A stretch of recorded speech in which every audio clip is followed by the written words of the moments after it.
Andrew, thank you, and my thanks to each of the speakers who are ahead of me. You've managed to keep me awake. I was up this morning at 5, I think, to be in my vehicle by 6, to drive a couple hours, not knowing what sort of traffic to anticipate to get here from what I always thought was the center of the universe, which is Brantford, Ontario. But I was told differently once I arrived here this morning. This is the line. But in this world, it is nothing, I'll start again. But in this world, nothing can be said to be certain except death and taxes. We've heard that earlier today. I heard earlier today that we're all wanting to get to heaven, but nobody's dying to get there. This idea about death and taxes is such a part of our vernacular because you may be surprised to know those words were first penned by one Benjamin Franklin over 200 years ago. This idea of death and taxes being used in the same sentence was considered quite an odd blend of things, and Mr. Franklin, in fact, was considered a cynic for even writing that down. But let's be glad that he did, because it's become such a part of how we live our lives now that we invest in such things as life insurance. Anybody here not have life insurance? Anyone here pre-planned or pre-arranged or even prepaid their funeral? Nobody in this room? Okay, unusual. These have become businesses because of the certainty of death. We have a tax expert in the room. Andrew said we're all worrying about taxes at this time of the year.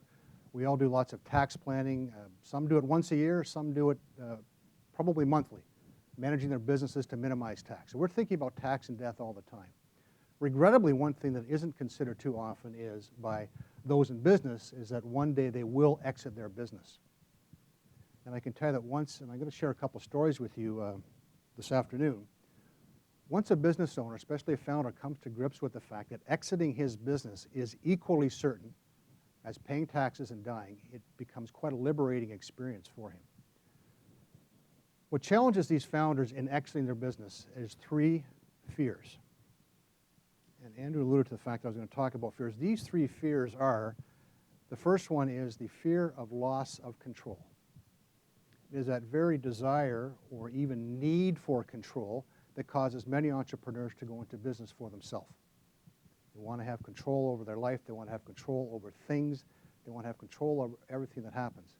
And as time goes on, this control can tend to be somewhat overwhelming for them and those around them, as some of you may have experienced. The second fear they have is the fear of loss of wealth. The businesses, now, and the 2 I'm going to talk about this morning, both of these businesses are around about 30 years old and have built up considerable wealth over that time, especially given their humble beginnings. And the founders become very concerned about losing all this wealth. They have very intelligent investment strategies, typically entrepreneurs. They have their business, and they have usually a home, perhaps a cottage and a boat. But most of their investment portfolio exists of the stock of one single company, and that is their own company. The third fear that the founders have is a fear of conflict. Conflict among employees, conflict among their family, and so on. And what I found interesting in my work is that these 3 fears also exist with the successors. Now, when I'm talking about founders, I'll be talking about the generation, which could be second or third. Not many here are fourth. They share, the ones operating the company share these same fears as those that are wanting to get in. So, now to my stories. Both of these stories are of businesses that, as I said, started about 30 years ago. One started literally in the guy's garage, so we had one man, one machine, one garage, 0 revenue. Okay? In 30 years, this guy's built up a company that's valued at $5 to $7 million. So he's created for himself this nice nest egg of $5 to $7 million. I'm going to fast forward from 30 years ago to 10 years ago, when this guy's only child, finishes high school and goes away to university. There not being a university in her hometown, she went to a city about 2 hours away. And while she was at school, she met a young man. This young man was also at university, but turns out from his hometown. After graduation, they decided to get married. And he wanted to stay in his hometown because he liked being close to his family. She really enjoyed the life and the lifestyle afforded by University City. So she said, you know what, let's stay here. Well, my founding business guy and his wife were not too pleased about this, but they said, hey, we've got to support our daughter. She's in love. She wants to marry this man. That's where they're going to live. We need to learn to live with that. A couple of years later, and they're doing fine. They've got their jobs, and they're making a living and getting along quite well. A couple of years later, we're expecting a grandchild. Of course, first grandchild because it's of an only child. And the young couple calls up mom and dad, or in this case, father-in-law, mother-in-law, with this great news, you're going to be grandparents. And they are thrilled. Imagine, any grandparents in the room. Think of your first grandchild. Pretty neat experience. They are absolutely thrilled. But within half an hour of putting the phone down, they said, but this baby's going to be 2 hours away. What are we going to do? Dad, being an entrepreneur, and I guess in his mind a pretty creative idea, he concocts this, and I can say this in hindsight, he concocts this what I now see was a scheme. And he says to his wife, you know, you're the most important thing to me other than my business, and I want to make you happy. So what I'm going to do is I'm going to offer the two kids jobs at the plant. I know our daughter has this formal education we paid for, but I think she'd be a really good receptionist, and I'm not that happy with the receptionist we have. So I'm going to find a way to retire my receptionist, bring our daughter down. And the wife says, well, that's fine, but what about her husband? He's got a job that pays pretty well. I'll find him a job in the plant. So they have him down for Sunday dinner next week, and they have this conversation with him. And the daughter thinks, this is pretty cool. I could sure use mom's help when the baby comes along. And the son-in-law is a bit skeptical. Recognizing the skepticism in the son-in-law's eyes, guess what father-in-law says? One day, this could all be yours. With a carrot that fat in front of him, and his wife sitting here, and his mother-in-law's tears about the grandchild and so on, he had no choice, he felt, but to say, that sounds great. That's awesome. So a few months later, they sell their home and 2 hours away. They come back to town and so on, and it's time to start work. So guy says to his wife, get in the car, we'll drive off to the office. I'll drop you at the front door. I'll drive around the back and so on. So they do that. She gets out and goes in, and Dad sits her at the reception desk and explains how to be a receptionist to her because he knows all the jobs in the company. And he says to son-in-law, who's waiting, walk to the loading dock thing, and he goes in the door, and he's literally standing there not knowing what to do. Finally, father-in-law comes down, and he said, well, I told you this will be all yours one day, and in fact it will, but first you have to learn every job. From opening the plant to closing the plant and everything in between. Operating each machine, sweeping the floor, the whole thing.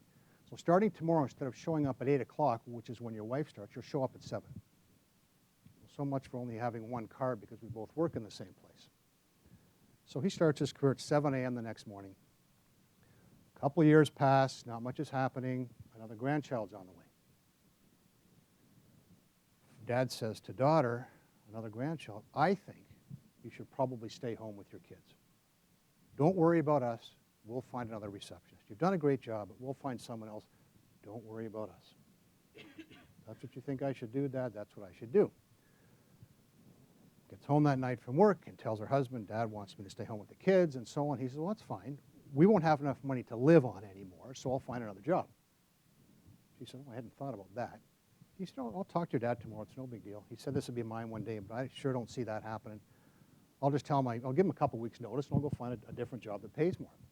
So he approaches his father-in-law the next morning, and his father-in-law says, I've got it all figured out for you. I have it all figured out for you.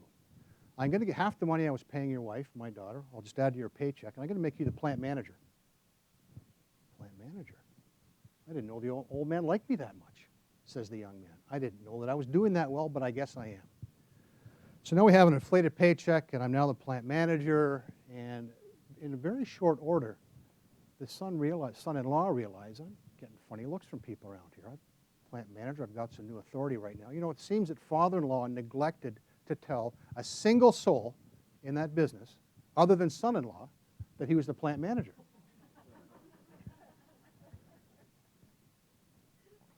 So now we'll get back to the very near present, which is we can just call this today. And we have a situation where Dad clearly has a control issue, and he can't give up control. He will not give up control. The son feels he has no control over his life. Son-in-law feels he has no control over his life. He's established here now with this quasi-paycheck thing happening. His wife is quite reestablished back in her hometown with the 2 kids and mom, and he's got this job that he sees is going nowhere. So he's got no control over his life. Dad still has control over the business. The second fear I talked about is the fear of loss of wealth. Well, Dad's got a pretty close handle on that one, doesn't he? Son-in-law's concern is this is never going to be mine, and I need more money.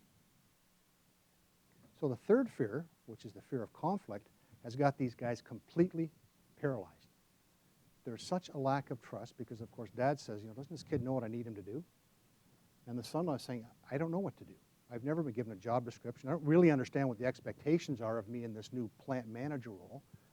And I can't approach my father-in-law about it because my wife will be upset with me for starting a fight with her dad. And then I've got on the, in the other room, it's like a sitcom when they keep going from camera to camera, right? These guys are all thinking the same thing. The father-in-law says, I've got to get rid of this kid, but I can't. Unless and until the now 68-year-old father-in-law realizes that one day he's going to exit his business, just like he pays taxes every year, and he knows he's going to die one day. But until he comes to realization about exiting his business, this is not going to change for him or for his son-in-law or his daughter or his family. And he is very, very fast running out of options, as you can appreciate. So we saw some statistics earlier today about only 30% getting to the second generation and so on. This is part of the 70% failure rate. I'm happy to tell you that I will close with a story that I think will have a happier ending. Again, a business started about 30 years ago, a guy and his wife. And at the time he started his business, there was so little activity that he had to have a part-time job in order to feed his young family.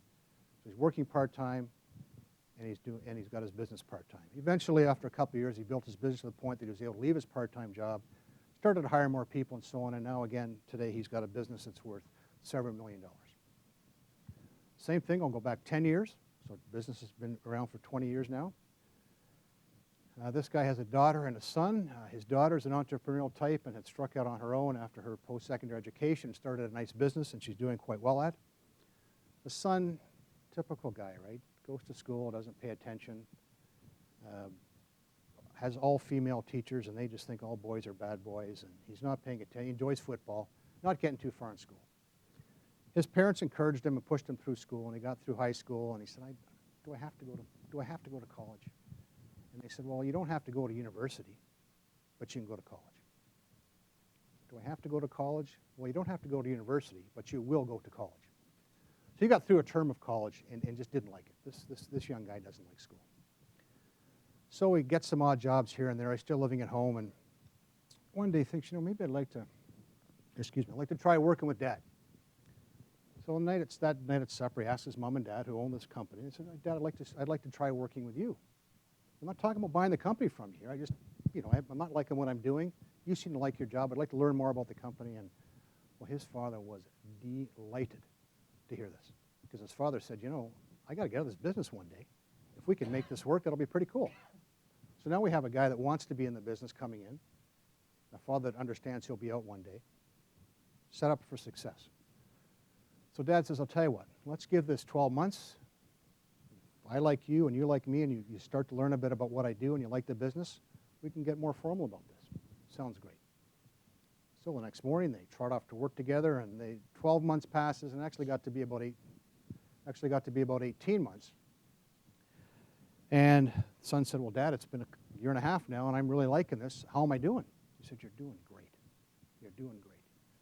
I'd like to talk to you about, not one day this will be all yours, I'd like to talk to you about getting you more serious about the business and really bring you on a more serious basis over time. Because Dad at this point in time was, I think, around 50, 52. He said, great. So what they did, Mom and Dad and son sat down, and they drew up on their own, no outside advice on this. Dad says, look, I got to get out of this business one day. I'm in no hurry to do it, but it's going to happen to me one day. I think you want to come in. Let's drop a contract. 2 pages. The first page and a half outlined what Mom and Dad's expectations were of the son. In other words, what's his job description? What's expected of him? And they put some caveats in there. They said, you're an angry young man. We want you to get some anger management counseling. And they listed 6 or 8 courses they wanted him to take. They said, college level's fine, but we want you to learn about management so you understand management. We'd like you to learn a little bit more about finance and numbers than you know. We'd like you to learn how to manage your time better. These kinds of things, all very business-oriented stuff. So he said, that sounds great. And the second half of the second page was a paragraph releasing the son from this interest if he so chose. In other words, this is an opportunity for you if you want it. We'd love to have you take it. And if you decide not to take it, we will never, ever think any less of you. You're our son. We still love you. We don't want you to feel you have to do this. But if you'd like to do it, we'd like you to do it. If you'd like to do something else, sign here. We'll support you in that. So they all thought about this for about a week, and the son said, you know what? I'd like to try this. So they signed the contract. They had a 7-year plan, very forward-looking. Dad says, you know, 7 years, he was 53. In 7 years, I will be 60. That seems like a good time for me. In 7 years, you'll be, I think, 31 or 2 or something like that. You'll have had 7 good years of me mentoring you as is outlined in our contracts. You'll have taken these courses. We'll have a lot of time to work together. I can start to get from what's in here down into your mind. We'll have a really nice transition, and your mother and I can do some traveling. Awesome. 5 years later, they looked at this whole thing and they said, you know what? What have we been doing? Not much. Junior hasn't taken the courses. Dad hasn't spent the time he said he would take with Junior. And this was all brought to their attention by Mom. He says, you know, in 2 years you're going to be 60, and we were supposed to be out of this thing and traveling. Shit, what are we going to do? So they got the contract out and they dug through it and said, you know, we need some help. We've got to get somebody from outside to push us along. So what they did was they formed an advisory council or an advisory board, not quite a family council, it was more to do with the business. And they got this group to help Dad learn how to mentor his son, to help Dad learn how to coach his son, to get his son more interested in the business aspect of things, to get the son more interested in attending some of the courses that he said he would attend. And they said, now your 7-year plan, you've only got 2 years left. 2 years is not long enough. They said, fine. Mom, Dad, and son said, well, ask the advisory group, well, how long do you think we need? They said, based on what I'm hearing from you, what I'm seeing, I think you're going to need yourselves at least 3 years. And they said, you know what, let's make it 5. That's fine with me if I'm here till I'm 62 instead of some other time. So all the while, during this process, Dad is mentoring and coaching son. Son is learning about business. He's taking the courses.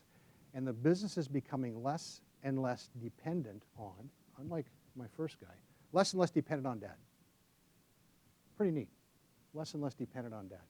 Things are coming along nicely. The plan was to end in about a year from now. A year ago, doesn't Dad get cancer? And we don't know if Dad's got 6 months, 6 weeks, 6 years. Nobody knows.